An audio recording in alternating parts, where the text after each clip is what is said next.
Welcome to the Chats and Tunes podcast. Hey everyone. This is just a quick pre-roll message to say that everything said in the episode is purely our own opinions and should be taken as such. Yeah, so please don't send us any hate for the things we say and enjoy the episode. And we're back week for 10, week 10, week 10. episode 10. Hey! Let's go. We made it. We Yes. survived. We haven't wanted to kill each other yet. Wow, We're going speak strong. for yourself. It's all lies. It's okay. Yeah, we actually hate each other. We're only making this podcast for the viewers. It's like getting a divorce but not getting it for the kids. It's like we can't get divorced because the kids will be too sad. Like no one wants to podcast when it's just Rory or when it's just Ryan. Yeah. Well, I mean, and I feel like there was too much finances and stuff of the podcast, and it has made an absolute shitload of money. So like the lawyers just couldn't be bothered dealing with it. So it was like, we're still here. Right, and trying to divide, like it was like, okay, we've made 70 million this month. Who's getting like what's joint finances is a nightmare. It's just like, come on, guys. I should have signed a prenup. But anyway, anyway. So how's things? Thank you. Things are getting progressively more and more stressful. I'm getting closer and closer. My first exam is tomorrow next week. So actually I might have that completely wrong. What date is it today? Nope, tomorrow next week. Tomorrow next week is my first exam. So yeah, then it's going to be a long 3 weeks, 4 weeks before I'm coming home for good, chilling like a villain. Unreal. Yeah, so yeah, what about you? You're all finished now. I finished as of 4 hours ago. I am finished. So it is it hasn't really sank in yet. I'm still trying to keep myself so busy because there's no point me like just deloading, if you get me. Yeah. Because with this I got my first gym session. I took a mad kick of motivation last night, so I got a mad gym session in today. Did a bit of rehab and then a pull session. Still trying to figure out the optimal form to pull women, but we'll I heard it straight back and chat. Okay. Oh, right. So, but like, what's the chat about? Like, what's the technique? You know what I'm saying? So I would rep 3. Yeah. I would do 3 sets of 10 reps. And, for real, yeah. Okay. You also have to. I would like superset it with silences to let them talk. I heard that was supposed to be okay. And would you take like a minute and a half, like 2 minute rest, just those silence, or would you no, the 2.5 high minute rest? intensity? The 2.5 minute rest is you the way I do it. They always like the flow into it. For the last rep, I get in I need to go to the bathroom, and then you 2.5 minutes rest, sitting on the toilet, on your phone, back out, hit the new machine. I mean, girl, and the next target. Jeez. Actually, I read a book called The Game by Neil Strauss. He was I feel like it was self-proclaimed, but he was the #1 pickup artist in the world at one point. Yeah. And he would talk about that in that kind of way, and he would talk about like just the way to pick up women, and you have like routines and stuff, and it's almost like sets and reps, and it's quite wild. If anyone hasn't read The Game by Neil Strauss, I would definitely recommend it because it is a funny book. Yeah. No, I love this is our music podcast, and we're out here like, read this book to pick up women. Here's our strap for picking up girls. No, but here's where it becomes the music podcast, and I'm going to get the transition out every episode. But speaking of being smooth and picking up women, Jack Harlow's been on the radar recently, hasn't he? That is brilliant. Yeah. No, Jack Harlow. What a man. What a sex icon, to be honest. Yeah, I feel like I would call him that. I feel like is it possible to like trademark Jack Harlow as my spirit animal? Yeah, I would say I think that's fair. I can see that. Yeah, I would say Young Gravy is mine. Yeah, because his catchphrase is "Watch your mothers." Because he has a reputation of sleeping with his fans' parents. So Yeah, yeah, man. I would Yeah, say Young yeah. Groovy, Spirit Animal, big up to the. Okay. Well, I'm gonna stick with Jack Harlow because I don't know if his hair's a perm, but it's kind of like mine. I do I really feel like like his hair actually. it's pretty cool. It's kind of similar to. I think he picked up the vibe from me. We'll say Yeah, nothing. he was like, "Yo, Um, this Chats and Tune you podcast know, host, this guy, I yeah, like his this hair." guy.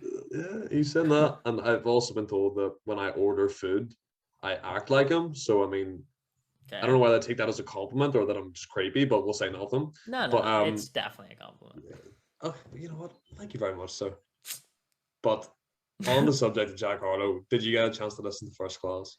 I have listened to it, yes, and I was never like that massive of a fan of Jack Harlow's music. Not to say that I didn't like it, I just didn't follow it in particular. Like, I Yeah, mean, if a song of his came on, I'd be like, "Hey, yeah, it's a pretty decent song." yeah, But I did really like First Class. I like the sample. I really like yeah, "Glamorous" by Fergie. I just like the sample. I think he like flows over it very well. Um, I'm sure you'll have more to say than me, but I just thought it was a very well-rounded, good song. It was quite like it had funny lines. It had like it yeah. was just It had again. We always talk questionable about lines. we always talk about like artists having fun on like a track, but Yeah. I feel like he's one of those people where like he's always having fun Mm, making his bars before recording. Like yeah. he's like, oh, this line will be this line will get a good Yeah. laugh out of people. It was. I know. I feel like you know what line I'm talking about. I don't really want to like specifically say it, but it does involve the talking about pineapple juice. Yep. Yeah, yeah. And it made me quite uncomfortable to be honest with you, but it's okay. But no, I think now to start he released a snippet of the I've been a G to up the L, Yeah. the hook, which obviously the sample is Glamorous by Fergie. Pretty good song. I've heard it before, but I haven't really been a big Fergie fan. But the sample is Glamorous by Fergie, and like he released the snippet of him doing the hook, which is without a doubt the best bit of the song. Yeah. I think, in my opinion. But like, I think apart from that, from the hype that it got, everyone was talking about it. Everyone was saying, "Oh, Jack Harlow's calling me to the streets this summer, with this hook and stuff," and it's just like I think it kind of disappointed slightly. Yeah, But I liked the song, but I mm, mean, I've seen this the level of hype it got made it seem like it was gonna be like a chart topper yeah, for all of 2022. You know what I mean? yeah, Like it was that sort of song where people are like, "Oh, this is gonna be my song." yeah. I just didn't get that vibe off it at all. But Yeah, people were saying it was going to be like the song of the summer, yeah, but it really didn't live up to that. I think that the choruses are kind of like I don't know. The vibe I get is it's rushed, and mm, that could be because he's seen the hype and he needed to ride the wave of yeah, the hype, yeah, especially with his upcoming album. I think it's dropping in May, so like yeah, the hook is incredible. The rest of the song kind of disappoints, but there's a lot of theories going on right now about it because I think something similar happened with What's Poppin' by Jack Harlow. mm-hmm. Something similar happened with that where it came out and then on his album, it came out as a remix with like a bunch of features and it was just kind of more like it was well produced and stuff. So a lot of people were saying that he's going to have like a remix version of it on the album, That could be. and I kind of hope it does because it did disappoint me. I thought it was going to be one of my favorite songs for the rest of summer, but it hasn't really got to that stage. Mm-hmm. But I think that if he brings out with the features, he can really like ride the wave because he has been producing some really good tunes recently. Obviously, Neil Tech came out, it slaps. Have you heard it? No. No. Kanye West talked about it and said like he posted it on his Insta, which I haven't seen Kanye West doing like Yeah. ever. Posted Jack Harlow's like, damn, this guy can really rap, and it's a bit mad, and it's really good. And then obviously, already best friends, stuff like that, River Road, Knack for it, all those kind of tracks are the more like smooth, like player side of Jack Harlow, and I love it so much. they're kind of borderline R&B, but they're so good. Yeah. So anyone who hasn't listened to like already best friends, that he kind of has like a monologue type thing of a conversation talking to like girls at the last verse. And it's just so funny. It just kind of shows his personality, like what it would be if he's in an interview or something, but in like an actual like real world setting. So I think Jack Harlow, he has a lot of promise going into the summer.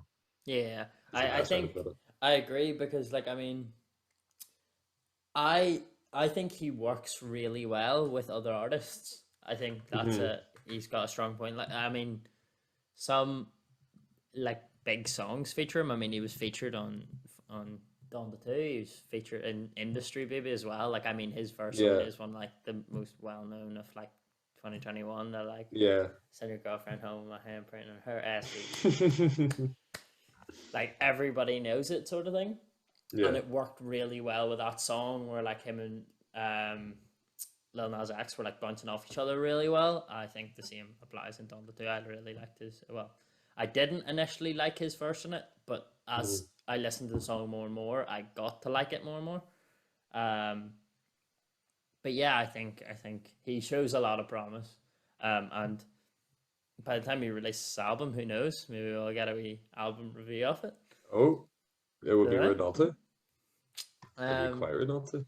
but yeah, I think it's great seeing artists that you like dropping new music because even if it doesn't live up to the hype, it's always going to be a song that you at least enjoy a little. Hmm. Whereas like we've centered the whole podcast around Discover Weekly and being like discovering new artists. Sometimes it's nice to get an artist that you already know dropping new music because they're sort of Yeah, of reliable in that aspect. Um, which just brings me on to what I wanted to speak about. course. One of my favorite artists that are quite like I want to say underground in terms of the fact that I'm going to say they're underground purely because they are nowhere near as big as they should be. I Okay. genuinely think they have the talent to be up there with like up there charting. Like I really think that they're an incredible talent, and that's Ren. I'm pretty sure I've talked about them Yeah. before. REN, all caps. Um, his song with Sam Tompkins, Blind Eye, was a song that I listened to on repeat for about 3 months. I absolutely loved it. Going back through all of his old stuff, listening to 1990, even like songs like How to Be Me with Chinchilla. He released a new one fairly recently called Chalk Lines with Chinchilla. It was really good. It was quite like a sad song. They're very like whenever he does songs with Chinchilla, they're very like violin based and quite like sad. But his most recent one, he just released. I think it was actually Friday past. He released it, dropped called Power. No, I'm from Oh, Northern Ireland, so that is Power. Power. pear. Power. Um, so yeah, it's called Power. It is really good. It is, in my opinion, one of his Okay. best songs that he's released, which makes me so happy. I love when an artist I like releases a really good song. It was excellent. I thought I don't know what the vocals are, but it sounds like there was a vocal that he sampled and like chopped up to like loop and like put on quite like like pitched it up, and it's like Hmm. over this like guitar riff. But there's this like wee bit of like funky. I don't know if it's like funky piano or funky guitar. And I even watched the music video for it because it was that good on Spotify. Okay. And it's literally he's an artist that I know for a fact enjoys making music. Like he Hmm. talks about it in his songs. He's like, why would people make music if they don't enjoy it? I make music and nobody listens to it, but I keep making music because I like making music. Like that's his whole Yeah. thing. Um, and the whole point of Power was like nobody listens to my music, but it doesn't matter because I'm focusing on my own power of music. Like that's the whole like gist of the song. Yeah. Um, but it's like the music video is just him and his friend like playing the song through the radio in the car, and they're just like bopping their heads, and he's just like singing it into these two like cameras, and he's like smiling the whole time. The driver's like Okay. smiling Okay. and bopping their head. It's just a really like happy music video for a really good song. So I was that's mostly what I've been listening to, just that on repeat Okay. last like Yeah. week. Yeah. It's been really, really, like, it's been probably, I would say it's been my number one song this week. Amazing. Number one song for a decent bit actually. Uh, but yeah, it's great hearing new stuff from artists Yeah. where you're expecting them to deliver and they do. Yes. He always delivers. So That's a very good point, man. It's so disappointing when an artist doesn't deliver, isn't it? yeah, it really is. It's so heartbreaking. I can't remember. I remember the day Drake dropped his album. I listened to the first 6 songs, like this could be good, this could be good, and then the rest were just. I was actually quite annoyed for the rest of the day. It's just Certified Lover Boy, disappointing. Donda 2, even when they came out, I was like, Yeah, I love you, Kanye, but yeah. but no, I think that when artists have such high promise, it's hard to like, and you put them on such a high shelf or a high spot that when they disappoint, it almost is like a reality check. Yeah. And this week for me has been a lot about, we didn't introduce the shit I listened to this week and why, but yeah, Ryan, take it away. Yeah. Welcome to shit we listened to this week and why. But no, so my thing's been R&B this week. Yeah. I've been really liking the R&B side of music. Obviously, the Touch of Class playlist has been played dry to the bone. And a lot of bit of stuff has been added to it. I'm just getting it up here. Two of the songs actually from my Discover Weekly came up or added to it. I will talk about them later. But I see like artists like Maggio and Silk Sonic again as usual. Obviously. Not that I've mentioned them before. Yeah, I actually don't know them. Underground or something. Yeah, I think there was something to do with the Grammys. Like, I don't remember. Like, I heard. Yeah. I think they were just like a pity award, to be honest with you. Like, but least listened to song or something like that. Something like that. And they also got the intro for it, but I don't think anyone actually cared. Yeah. But stuff like that. But I've also kind of tapped into a bit of old Dave and stuff. I mainly because I bought like one of his like merch tops that were really cool. And then I decided, you know what, I'm gonna go back and listen to Psychodrama. And I listened to the first track. And now Psychodrama, the album, takes place in the setting of like a therapy session. Okay. And it cuts in and out, and it talks about Dave and he talks about his past and stuff. But I think the intro track Psycho does such an amazing job at representing Dave's initial state of mind. And now this is just the way that I perceive the song, as we've said so many times, that music can be seen in so many different ways. But this is the way I looked at it. And when I was listening to it, I was like, okay, this is really cool if it's what he tried to do. So in my opinion, and my initial listen, I noticed there was 3 main sections of the song.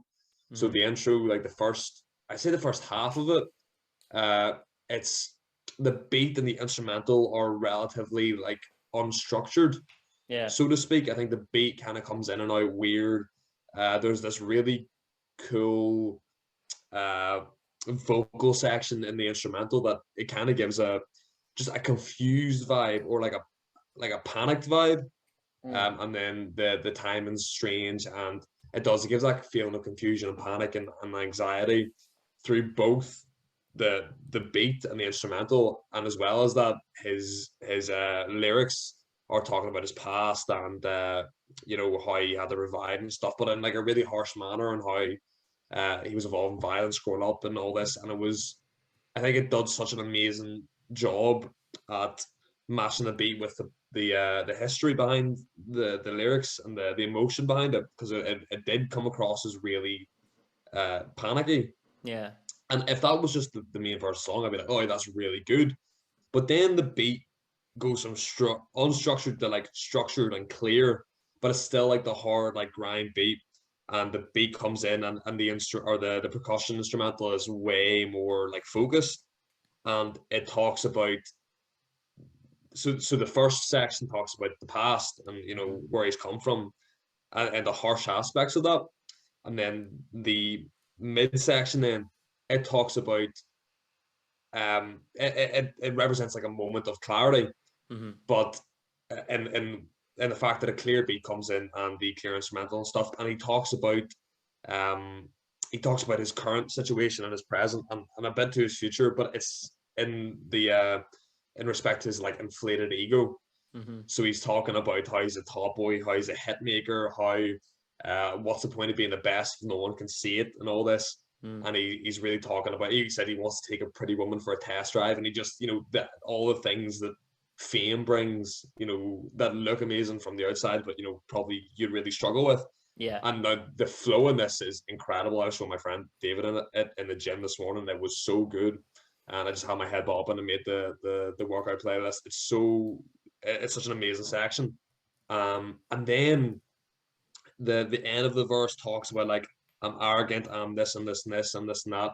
And then it just says, I'm probably dealing with depression.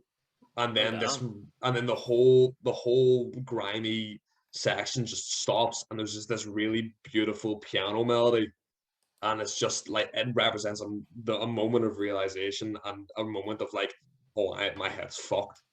It's just it talks about how his fans are his therapist and the reason he's got to where he is, and how he used to have to put money on the table for his mum. And he does talk about the past again, but it's more of a opening up kind of noble way, where he's talking about how he like tackled issues and stuff, and he tackled issues like suicide, and then talked about how it's stopping the pain, you're just moving it.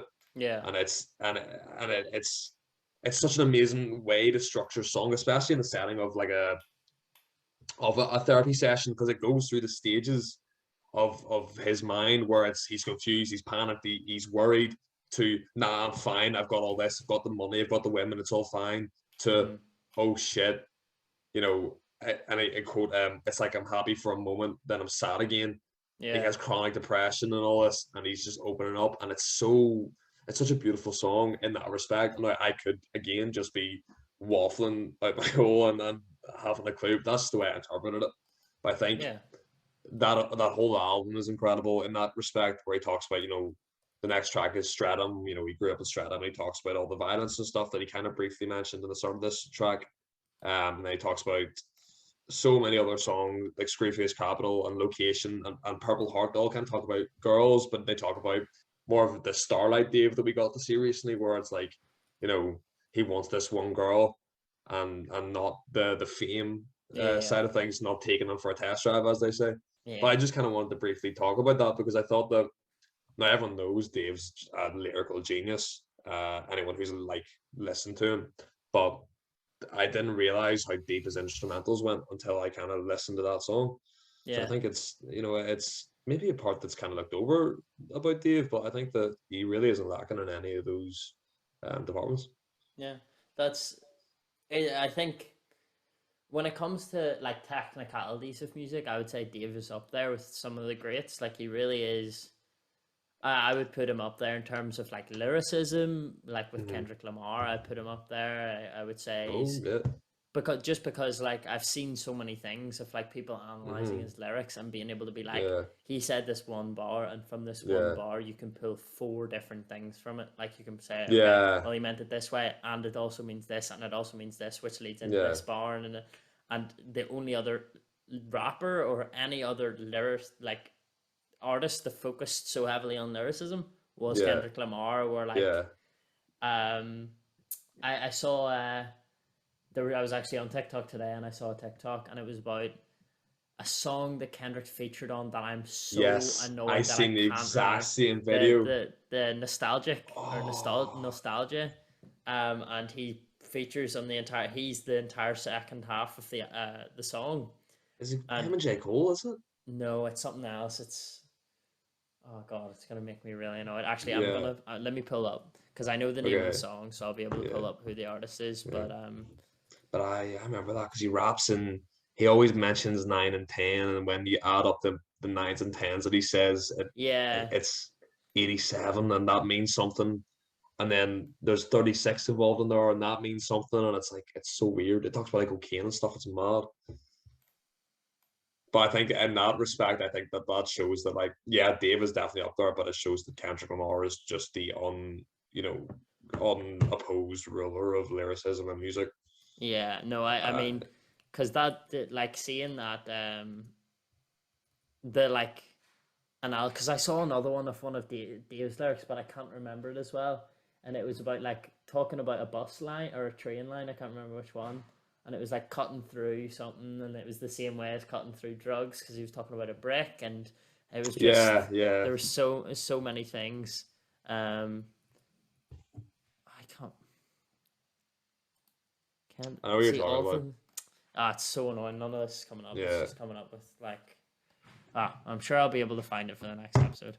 Okay. I might actually be able to find the TikTok for the next episode. But anyway, yeah, I think in terms of lyricism, the only person I've seen analyzed as much as Kendrick Lamar is Dave. Like, his lyrics, like, gone into depth. But I agree. I think there's a lot of artists that aren't appreciated enough for how well they can pick, like, the melody of the song or the beat of the song or anything like that to fit the vibe. I think that's one of the main reasons. Like, I've been speaking about Labyrinth a lot recently, but I think one of the main reasons I've liked him so much recently is every single, like, I mean, he wrote his album for Euphoria, and every time I listen to his album, I can't help but to think how perfectly it fits the vibe of Euphoria. Like, someone said, we want you to write an album for Euphoria, and he did. He wrote it perfectly. Like, the song When I R.I.P. Is, it's, every time I hear it, all I can think of is Zendaya, like, narrating over it, talking about the school. Okay. And it's a great song in it by itself. Like, just listening to it, if I hadn't seen Euphoria, I would have been like, that's a really catchy song.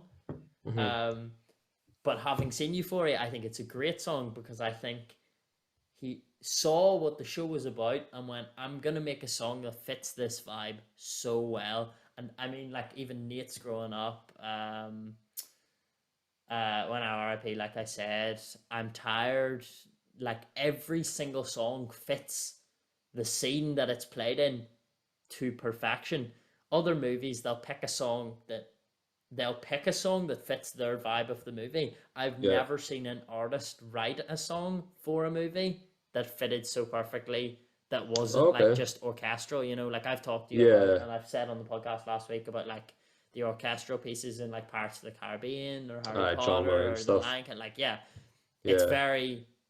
is very, like, atmospheric.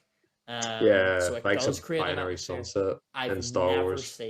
I've never seen an atmospheric song be created that has lyrics throughout it, that is an actual standalone song. Like, you listen to Pirates, you don't really go off and listen to, you know, Pirates of the Caribbean. You don't go off and listen to, like, Hedwig's theme out of Harry Potter, because it's all it is an orchestra playing a piece.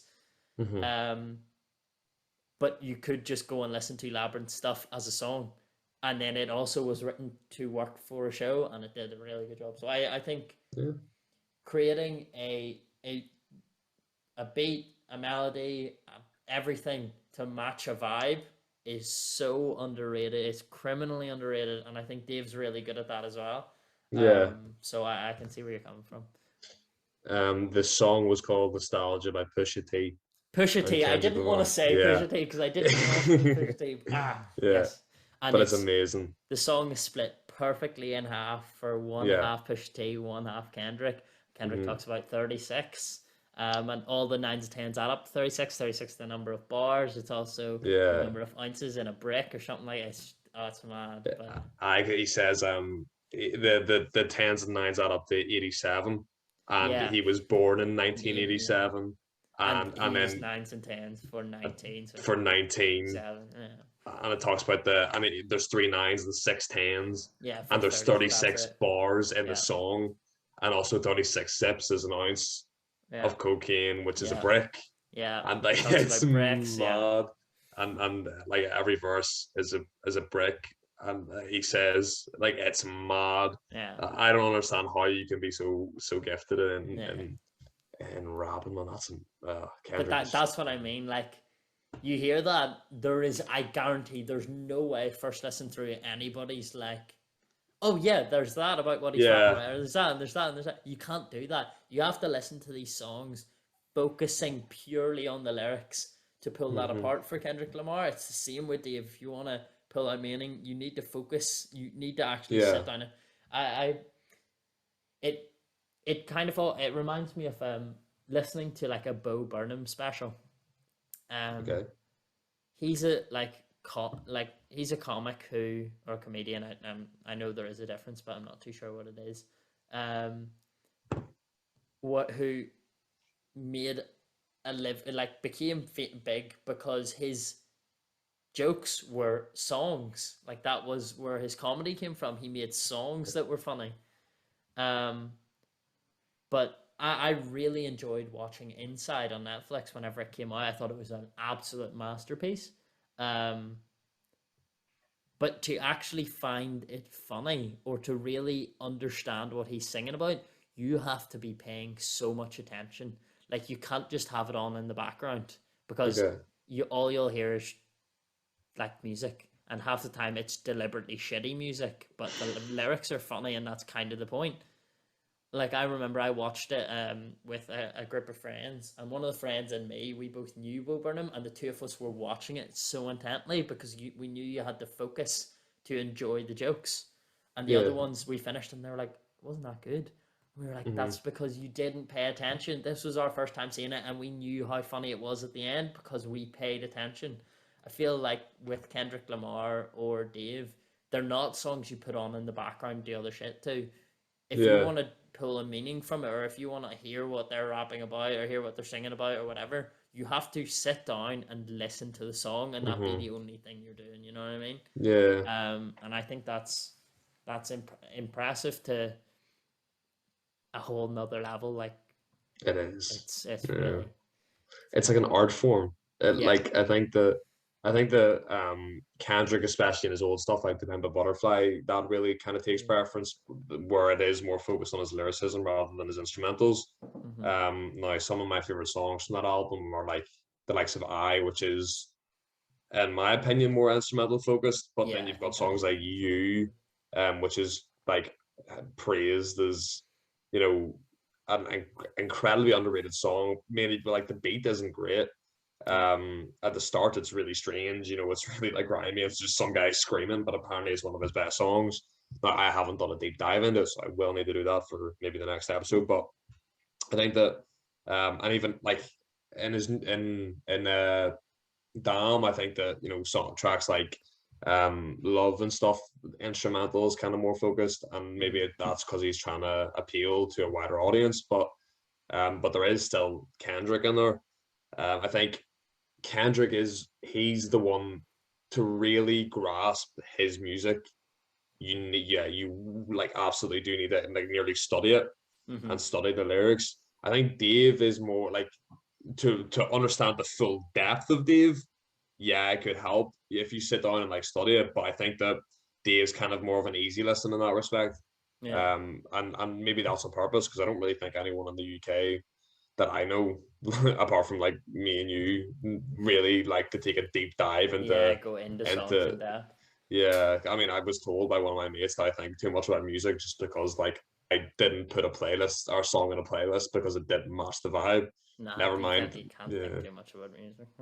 you can't like it's and then there's proof. Yeah.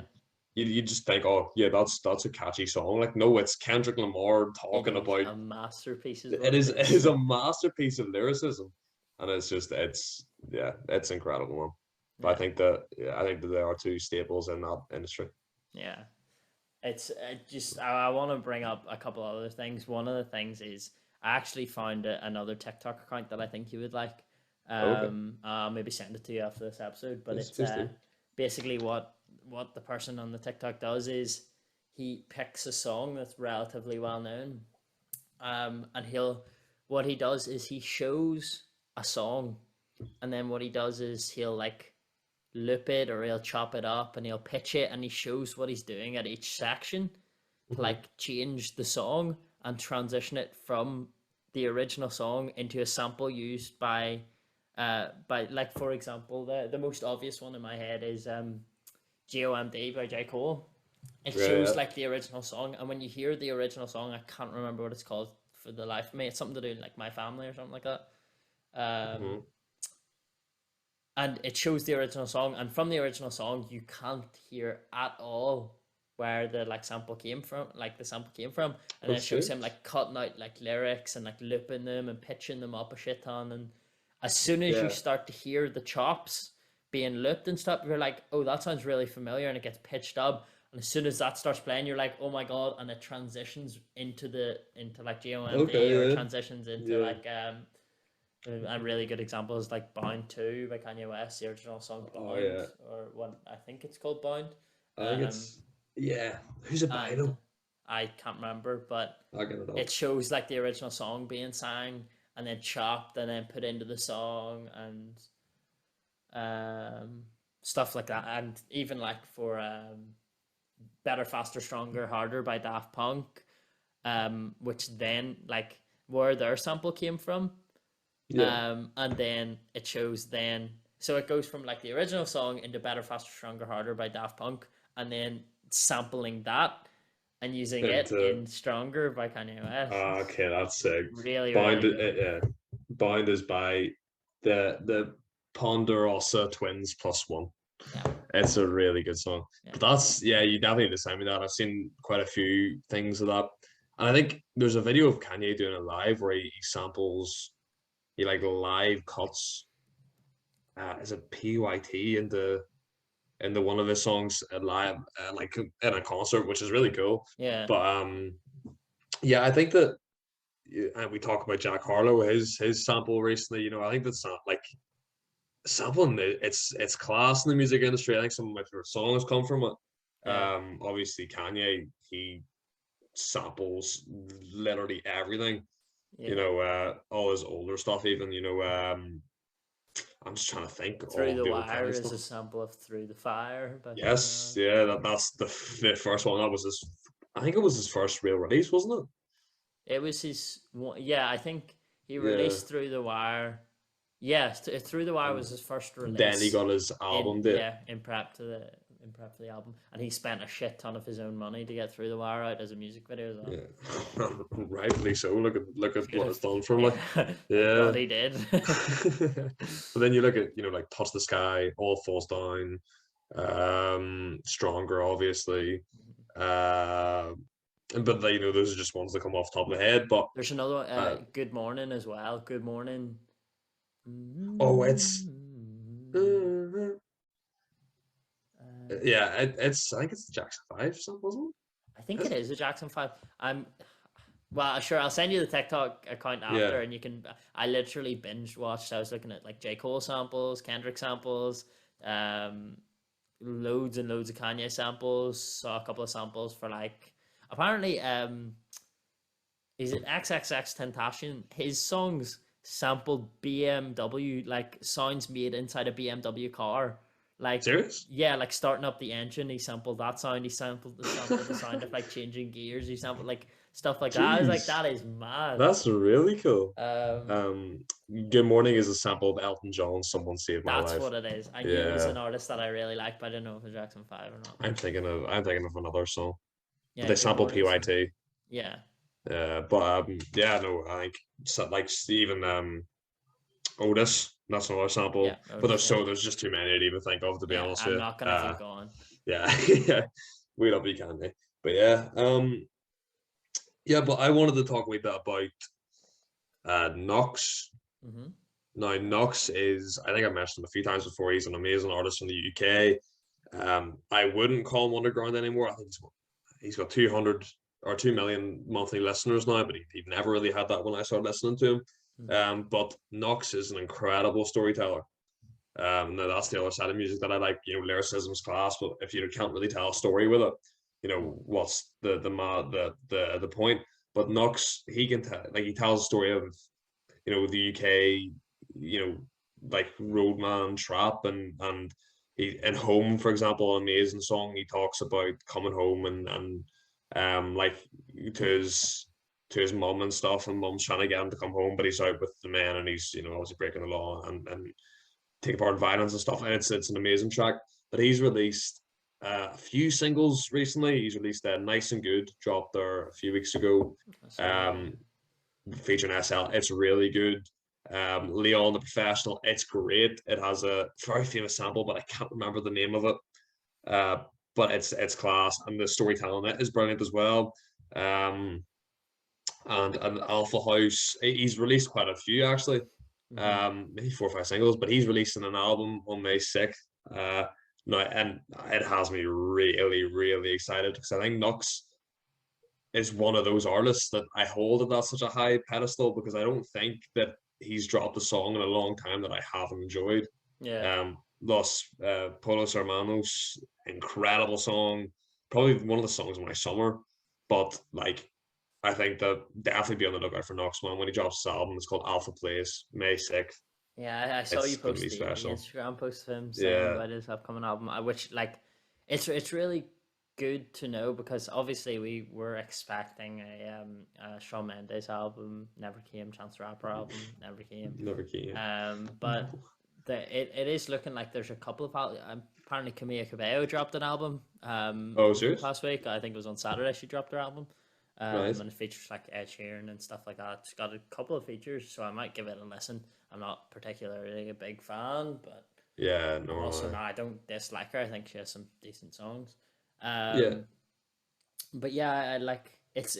I mean, it's hard not to get excited about your like some of your favorite artists dropping albums. I mean, I want to speak just quickly about Harry Styles. Obviously, he's dropping his album. I think it's actually coming out on the 6th of May. I'm not too sure. There's so many albums. I think Jack Harlow's dropping on the 6th as well. What? And fucking Weezer, I talked about it like it was I said that I listened to their new album, not realizing it wasn't an album, it was an EP. Apologies for that. And secondly, that it was an EP in prep for an album. That they had dropped it. It was called Spring, and I wondered why it was called Spring. Apparently, they're releasing an EP in every season for the rest of this year, and then at the end of the year, dropping an album containing all of the songs from the EP. So that's pretty cool. It's going to be called Seasons. So they've dropped Spring. They're going to be dropping Summer, then Fall, and then Winter. Amazing. And I was like, that's pretty sick, because they dropped Spring fairly early on into Spring. So I'm hoping that it's not going to be too long of a wait before Summer comes out. So that'll be good to listen to. I saw there's I was actually looking through, like, there's news articles talking about upcoming albums and stuff, and I like just noticed there was a few albums like that. But yeah, it's always good. But I think Harry Styles, I just wanted to mention him because you were saying about Jack Harlow's, like, the First Class, and how it's a bit of a letdown.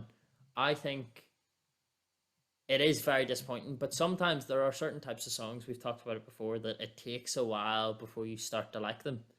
And obviously Harry Styles released his new single from the album, which I'm so annoyed at myself I can't remember the name of it, because I've heard it fucking everywhere.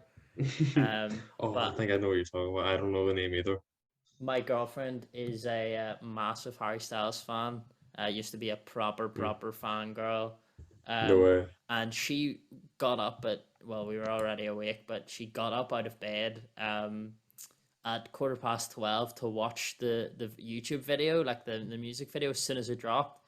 And I've never seen someone as angry over a music video as I saw her that night. She was raging because the two of us thought it was so shit. Like, first listen through, we were like, why would he drop this as like a prequel to the album drop? It was genuinely, I thought it was so bad. And the next day it blew up massively on TikTok, and it was everywhere. The more I listened to it, the more I actually thought it was quite a decent song. And she actually, that night I was speaking to her, and I was like, have you been listening anymore to the Harry Styles song? And she was like, yeah, I actually quite like it. It's just, it took a bit of time to start to like it. Because I was the same. I wouldn't be a big Harry Styles fan, but I was in the car with my friend, and my kind of thing is if anyone ever comes in my car, I like kind of give them the aux because it's like one, a way for me to find out new music, and two, it's like Yeah. test to see if you're cool enough to be in my car. Yeah, I But agree 100%. If they put on yeah, shit music in my car, I'm gonna kick them out of the car. yeah, But exactly. if they put Yeah, on good music, then I'm like, hey, yeah, respect you. You can control the aux from now on. yeah. See, exactly. And there's a few people who hold that title who do control the aux in my car Mhm. when they're in. You know, David, because he kind of shows me new like house tunes, or you know, like for example, Connor, he will just like he won't even ask. Like when I get into his car, he'll be like, "Yeah, hop on." I'm like, "Yeah, no worries." Like, you Yeah. know, it's a universal thing. But I was in the car, and she put on it, and I was like, "Oh, this is kind of good." Yeah, but I haven't really listened to it again. But I like the vibe. You know what I mean? I could pick up a pretty clear vibe from it, and I feel like it would be something I would listen to again. Yeah. But I wouldn't be a massive Harry Styles guy. No, absolutely not a massive. Although then again, there are certain Harry Styles songs that I actually really like. Hmm. I got a lot of flack for saying this, but I really like All the Lights. I thought it was a pretty decent song. Didn't nobody really liked me saying that? Obviously, Okay, Watermelon Sugar was fucking it played was very good. everywhere. It got to the point where it was so overplayed that I hated it. It became a Shape of You thing where it was like I loved the song, then I hated the Yeah. song. Hmm. But I have to say, listening to the a cappella version, I have to say Harry Okay. Styles' vocals are really, really impressive in it. Mm. Um, it made me like the song again listening to the a cappella version. Sadly, it's not on Spotify; it's only on YouTube, but very good. Ah, And yeah, so it might be interesting to listen to that album, stuff like that. And yeah. but yeah, so it's always interesting. It's always good. Then new albums are coming out by people you like. So Yeah, absolutely. But that's kind of all that I have to talk about on that respect. I mean, my Discover League was okay. I got two songs into the Touch Class playlist, which is kind of well, it started off as kind of being a bit funky and like fuckboy, but now it's kind of like R&B side of it. But you mm. know, it's still kind of similar vibes. I love it. But Another You featuring Kanye West, Oh, by it's so the WRLDFMS, all caps. okay. Um, it's a really cool song. Kanye's hook is pretty good as well. And then C Carter by Corday kind of matches the R&B slash, funky vibe so perfectly. Yeah, So it just had to be added into it. But that's the only two songs that I kind of enjoyed this week. yeah. Um, so what about yourself? You So discover weekly success? yeah, I mean, I'm not gonna say it was like the. I'm not gonna say. Well, hold on. Let me pull up my notes. It wasn't. It wasn't excellent. I'll say that first of all. There was a couple of songs that I was like, these are pretty decent, but there was nothing that I was like, this is a really good song. Yeah, A lot of mine this week again were TikTok artists that I had heard from TikTok, and that I was like, I liked on TikTok, but that I wouldn't be like, oh yeah, they're unbelievable, they're my favorite artists or anything. yeah, Um, so, or for example, hold on, let me just um, do this, make it small so I can actually see the screen and who I'm talking to. Okay, so the first one is Hair Tie by Skylar. okay, She's a TikTok artist that I had seen. I'm not going to call her a TikTok artist anymore because I feel like that's a bit disrespectful. yeah, She's an artist that I found via TikTok, yeah, who was singing, would like from a comment about a star sign would make a song about that star sign, or like giving off that vibe of a star sign, like she's very like into her star sign, stuff like that. So she made a song for every star sign, and I was listening through and I was like, these are really good songs. Like there's not that much related to the star sign in the song other than yeah. like the name of the song and like apparently the vibe of the song. Again, I don't care about star signs, so I don't actually know. But I agree. I listened through and I followed her because I thought she's got really nice vocals. I think um, that the songs are good. I think it's well produced for a song on TikTok. Like, I mean, these songs weren't being released, they were just like TikTok videos. And I was like, these are extraordinarily good for them not being released. But this is a released song by her called Hair Tie. That was very good. and I thought it was pretty catchy listening along. In fact, she actually talks about star signs in the song. She's like, I ask him what's your star sign. He says, I don't care about that shit. And I said, I didn't ask if you cared. I asked you what it was, and I thought that was pretty funny. But I give it a 7 out of 10, and I put it into broader. And the only other song that like I think not is worth talking about. There was other songs that are like pretty decent, but they'll again be in the playlist. I'm just not going to talk about them too much. The only other one is a Get by Still Woozy. I don't know if you know who Still Woozy are. I know that name. So they have a couple of popular songs. They have Goodie Bag. I don't know if you know it. It was the one I really like. I really like Goodie Bag. And they had a song on FIFA called Window. Yes, that's who they are. Yeah. Yeah. So they're like quite like psychedelic chill pop. Yeah, they're nice. Really, really groovy. I really liked Goodie Bag when it came out. It came out around the same time that Glass Animals. What's the name of the song? You know, sometimes all I think about is you. Oh, I know you're that. I can't. Why can't Heatwave? Yes. It was around the same time, and it had quite a similar vibe to Heatwave. Yeah. Actually, Ellie Parker was the one who introduced me to Still Woozy, so shout out her. Thank you. She's one of the only people that gets to control the aux in my car. Oh, okay. But yeah, I thought it was real like this song Get By. I thought it was really like chill, but it was very groovy at the same time. Like it was a very like smile and like sway side to side, like in happiness. Yeah. But by no means was like a dance song or anything. Like I said, it's very psychedelic, like funky, groovy shit playing in the background. But it's also very chill. Very good. I really liked it. I give it an 8 out of 10. So it'll be going into the main playlist, and then there was 3 or 4 other songs that'll be going into the best of the Discover Weekly. Very good. That's well, I mean, that's also what 51 minutes. Yeah, so I think that's not too bad. Obviously for next week, I've been getting into some older songs. I say older, they're like 2000 songs. Namely by Elbow and Everlast. I don't know if you know who they are. No. Dad is a massive fan.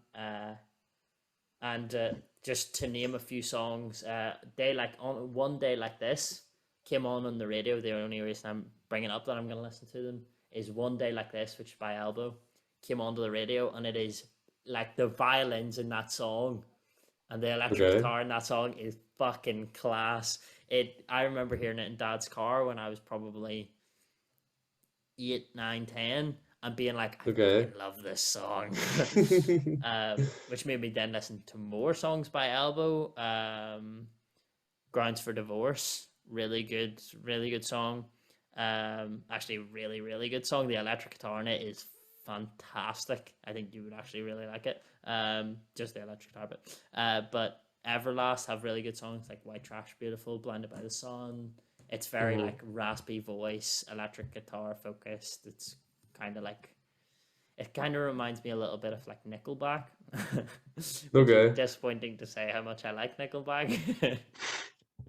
But I do really like Everlast and Elbow, so I'm going to get back into them because for the next episode, I want to talk more about songs that I have memories associated with.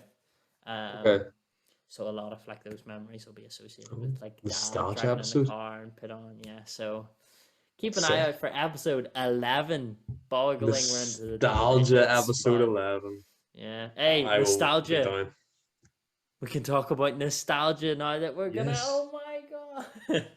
Perfect. We'll do a nostalgia episode. That'll be sick. So, do a nostalgia episode. Really? We're gonna make sure. Well, I'm gonna listen back. If you can listen to whatever you want. Obviously, if more music comes out, I'll listen to it instead. So well, I mean, I'll just think back to all my old stuff, all my old playlists, and just because I feel like that'd be a good episode because we could talk about just experiences and stuff and more of the life side would be good.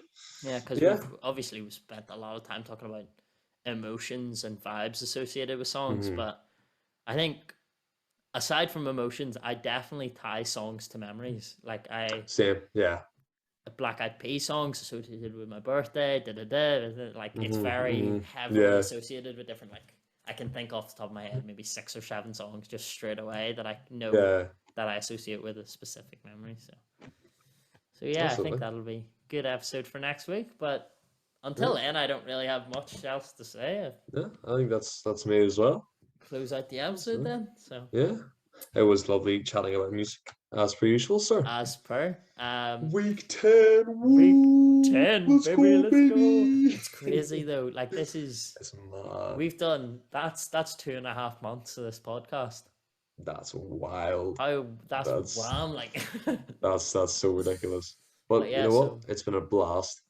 Next week's episode actually might also be delayed. Like I said, I've got exams coming up, so because my next exam next week is on Wednesday, might not record on Tuesday. I might be too focused on the revision, but I might drop it on Wednesday then after the exam if you're free.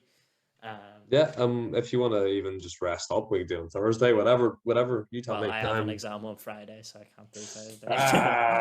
Yikes. Yeah, so it might have to be it can't even be a weekend job because Connor and the fam are coming down on Friday. So yeah, it'll have to be a Wednesday job, I think. That's good. I'm up for that. Okay, cool. Sweet. Well, pleasure speaking to you as always, and thanks to everyone who listens. Peace, everyone. Goodbye. Adios.